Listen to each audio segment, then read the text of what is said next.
This is a construction site from Beringstern. Right now, all it has is an excavator, a manual for how to use it, and this guy in the corner who doesn't really do anything yet. The construction site has a few issues. For example, these piles of dirt don't really match the environment around them. These tiles are low resolution and repetitive and don't fit the style. And the whole thing is so much bigger on the inside. Also, these piles of dirt seem to be infinite and they go nowhere. So I'm going to fix these issues to make the construction site better. The first thing would be high quality tiles, which would make them fit in a lot nicer. Next, I can make these piles of dirt run out over time, so it doesn't give the illusion that it's never ending.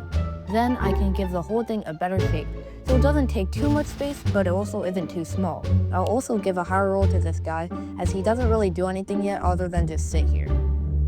For the guard boost, I started out by making the outline, then coloring it in, and adding a shine to the window. I finished it off by adding some shadows and some glow to the window. Here's the final result.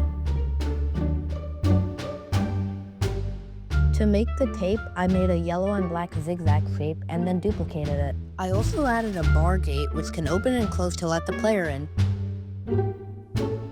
To make the tiles, I made a brown box for the dirt and made variations. For the walls, I made a simple yellow box and adjusted the borders.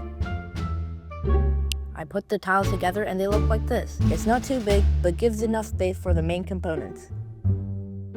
I made a pile of dirt and a hole for it to go into, and I made extra spreads for when the dirt is running out. Then the construction workers use their special summoning shenanigans to get it back. For this little guy, I named him Rocker.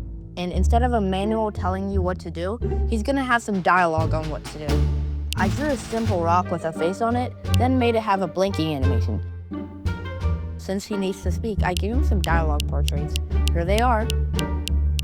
That's all for now. Thanks for watching.